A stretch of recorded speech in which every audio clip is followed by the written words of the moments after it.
but was it right to do it in that form when he didn't have a real chance to explain a lot of that? Now, he did a better job after the game in the press conference, a little bit more in that moment when you know you probably have only 10 to 20 seconds to explain it. Even though you maybe wouldn't have the same stage, Jay, wouldn't it be better to do it in a moment where you can explain yourself a little bit better than right after the game? But the question is better for whom? Because right now we're talking about it. And a lot of people are talking about it, and they wouldn't have been otherwise if you waited for what we consider to be the proper moment. That's my point. It may not be palatable to us, but people are talking about it right now. No, that's and true, it's an issue. But not everybody follows it the way we do. Not everybody's going to watch the post-game press conference. Not everybody's going to turn on the radio the next day to discuss it. There are a lot of people that saw that, heard it, turned it off, and won't think about college basketball again until next November, that maybe didn't get the full understanding of what exactly went down. Well, but if they did that, they wouldn't get the full understanding if you talked about it in another forum. That's kind of the point, is that more people are going to be in tune with this based upon what he did and speaking up at that particular point than they would have been otherwise. You've got a really big audience. You wouldn't be talking about it right now if it weren't for what he said. And so that's kind of my point. I'm not trying to convince anybody that it was right or wrong. What I'm saying is that there are some who would say that it was the absolute perfect time to make that statement, and others who would say that it's inappropriate. I happen to think that was the right time if you wanted to make an impact. And there's negative things that go along with it. You're going to have people that are going to say, I don't like him because he did this, and he should have waited to another time. That's fine. That happened to guys like John Carlos and Tommy Smith. They paid a huge price for what they did, but years and years later, they're looked upon as having made a very real impact. And again, the context and the circumstances were different. I'm not equating the two, but just sort of the stage, the idea of the biggest stage in your game to make that kind of statement certainly has an impact. We definitely want to talk about the game, but I'm just a little unclear on the APR thing. As far as I know, has there been any other school other than UConn that was banned because of this APR stuff? Yes, there have been several of them that have been. Okay, how does a school like Kentucky, that obviously has so many one-and-dones, people don't graduate, how come they don't suffer the same fate?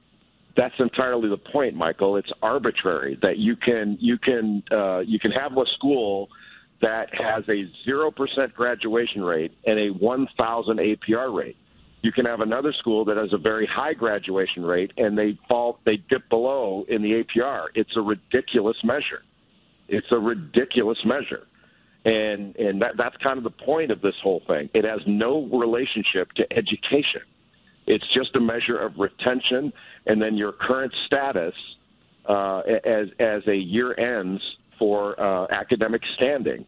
You know, I don't think it takes a genius to figure out that at one school you can have a 3.5 and be a lesser student, and in another school you can have a 2.3 and be a better student based upon the standards of those particular schools. Right. So when you have these measures, all that it is doing is making these schools and athletes make a choice. Do I want to take any kind of risk? Like what the APR does is it makes coaches say, well, I will not let this kid transfer, and it also puts pressure on schools saying, we can't kick this kid off the team for bad behavior because it would lose us an APR point. Interesting. Can you imagine that? You can't kick a kid. There are schools out there and teams that are saying, you know what, we can't discipline this kid by kicking him off the team because if we do, we can lose an APR point.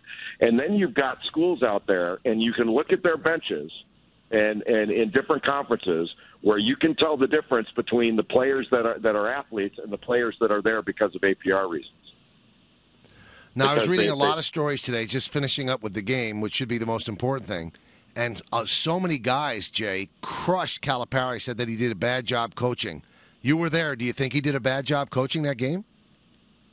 Well, I mean, if your players don't do what they're supposed to do in certain situations, we'll put that on a coach.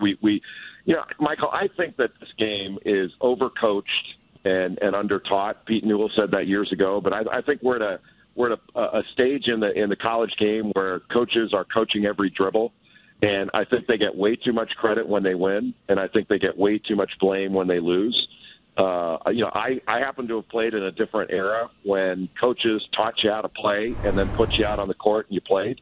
It's different now. Now every dribble is coached. It's a different time. So if we're going to go by that standard of if you win, you're the genius that probably invented the game before Naismith got to it, and if you lose, you're a blithering idiot that had no control over what was going on, then yeah, you got to lay the blame on him. I think it's somewhere in between. His team didn't perform at a high level, and late in the game when they had a chance, they were down 4 points, I think it was, with just over a minute to go, and they fouled. They had 5 fouls. They fouled and gave UConn a new shot clock. That pretty much ended their opportunity to win, but they'd never led throughout the game. And you know what? If he did a bad coaching job, then we kind of got to look back and say, Izzo didn't do such a hot coaching job either. And how about how about all those other teams they beat?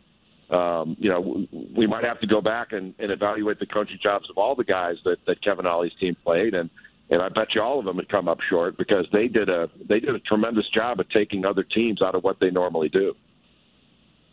How about not fouling? He decided not to foul and play defense and as you just explained, they fouled and then the clock reset.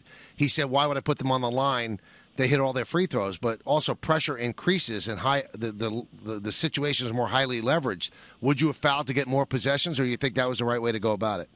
Well, they lost, so you'd say the next time you'd want to try something different. But right.